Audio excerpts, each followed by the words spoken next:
This morning is all about leadership lessons, part 4. It's not about you. It's not about you. Let me give you an overview, then I'm going to give you the text, the talk, and the takeaway. We live in a world that is self-absorbed.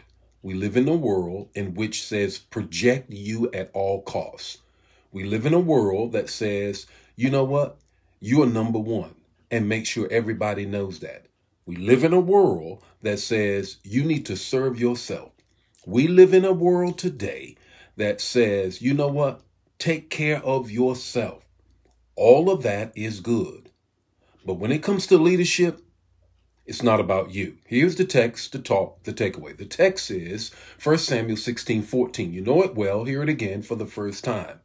Here is Saul, who has gone into a situation in which now the real Saul is revealed. And here is God's response. 1 Samuel 16:14, after the Spirit of the Lord had departed from Saul, a spirit of distress came on him. Remember now, Saul has met all of the physical requirements. I dare say he's met all of any kind of requirements to become the leader. Remember what the word says. He's head and shoulders above everybody else. He is just an outstanding person from the outside.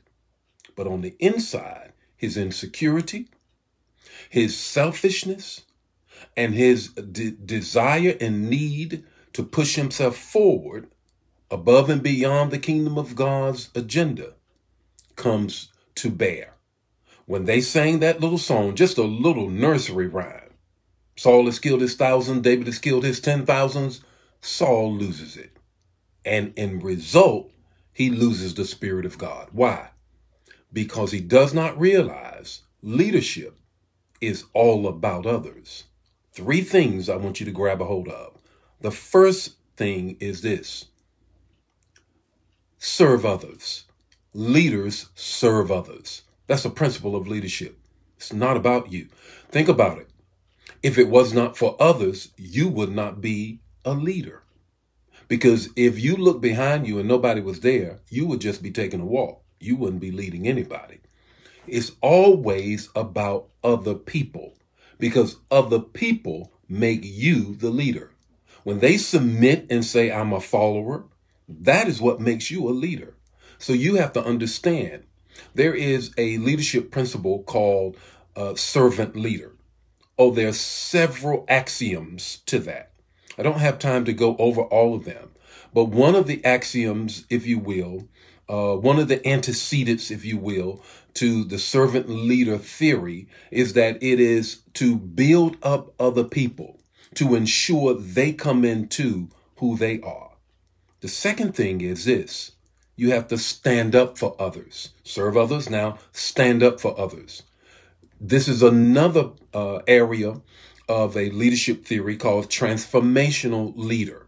A transformational leader is a person that raises up the greatness in another person, that they individualize, they idolize where they want to go, they intellectualize, as well as they understand what God has for them in their walk, and they rise up and become the person that they want to be based on the fact that the leader in front of them calls them into that.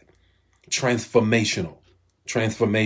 In other words, you serve others, you stand up for others. The third thing is this: you speak up for others.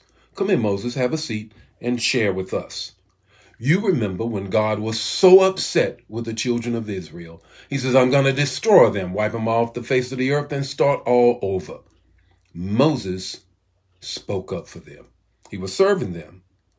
He stood up for them. Now he spoke up for other people. He said to God, God, if you do this, the rest of the nations are going to say, that's the kind of God. You brought them out here just to kill them.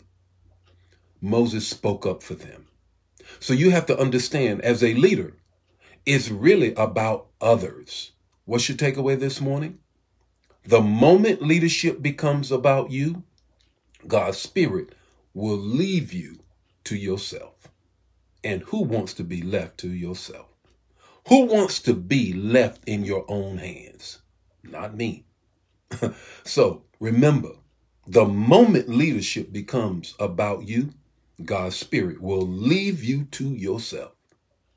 The Lord be with you today. May his face shine upon you and give you peace. And remember this, leadership is always about others. It's not about you. I have more of this on tomorrow, where we're going to put the period at the end of the sentence with respect to leadership principles and lessons for success. God bless you. Share the manna. Don't keep it to yourself. Bye now.